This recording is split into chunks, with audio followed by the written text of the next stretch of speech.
Garbage in, garbage out. Sharon Horne-Ellstrom here, a bag of actually yumminess and snacks and treats and stuff that would be considered probably junk food or garbage to most people. I was going to grab chips and wine and stuff, but it got a little overcarried.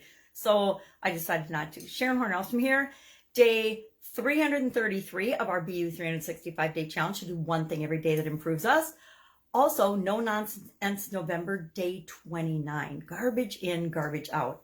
Now, this is a lesson that I learned over the decades and through life's experiences, and a lot of it has to do with eating and weight and health and fluctuation. In terms of when I ate a lot of junk food, drank a ton of coffee and diet soda, I was probably in the worst health of my life, which led to a sudden cardiac arrest. So obviously I wasn't doing things right for myself physically. Garbage in. I was working all the time. I was stressed out. I was feeding my mind a bunch of negative thoughts and doubts and fears and worries. And I was overworked. I was having challenges in several areas and aspects of my life. And it all culminated in sudden cardiac arrest.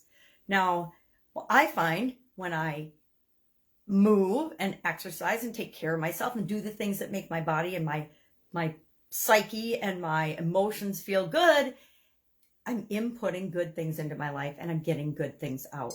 I think we've talked a lot about, let's take a drink. Cute grandma cup. We've talked a lot about the importance of who and what we surround ourselves with, what we listen to, what we read, what we think, what we're feeding our brain. Who we hang around with has a huge impact on the results that we get in our life. If you haven't experienced that, well, I'm sure you've experienced that. You know, it's the kids we hang around with in school. It's the people we hang around with as adults. It's our family members. We tend to be a lot like the people we spend the most time with. So a long time ago, I personally learned that the inputs, the raw materials, and I love manufacturing. I've spent, decades in the manufacturing sector, and the quality of the raw materials, the quality and the ingredients that you put into something definitely impact and determine the quality of the products that you're going to create, what you're going to create. Made Italian food for 3.5 decades, and we tried switching out and trying different ingredients sometimes. We were testing and tweaking and doing things all the time. And what we found is if there was problems with the quality of the raw materials, the end product wasn't going to be as good or what we expected. So good quality ingredients, best ingredients became the only thing that we would use. And that meant we always had awesome products. People still talk about our products and services, and we haven't been making them since 2016. But I get a message every week saying, where is my ravioli? Why can't I have this or that? Especially around this time of year in the holidays, because it had been part of so many people's family traditions, including my own. I don't hand make the ravioli anymore. It's been a couple of years since I've done that, even at home. But I did make white sauce for Thanksgiving because it's awesome. So today, think about the inputs and the things that you're allowing into your life.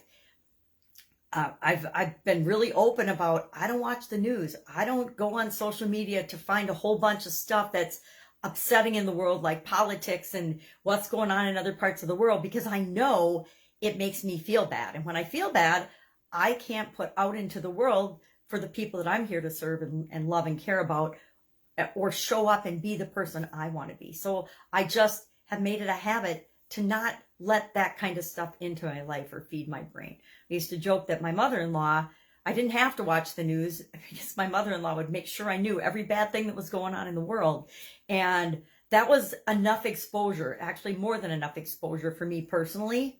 So today, our action item is just to share in the comments below one way that you have seen garbage in, garbage out impact your life or someone you love and care about. It's pretty easy to see. If we know somebody that does drugs or drinks too much alcohol or has other types of addictions, we can see the impact that it has on their life. Unfortunately, when we're in that situation, we don't always see the impact it has on our life. When I was eating bags of chips and drinking diet soda, and that's what I was surviving on, and working, 12 to 18 hours a day, I didn't see it until something else showed me that was not working out for me. So again, garbage in, garbage out. Think about this today, and does it apply to your life? Has it applied to your life? And if it has, what are you going to do about it? All right. Have an awesome day, and I'll, of course, be with you tomorrow.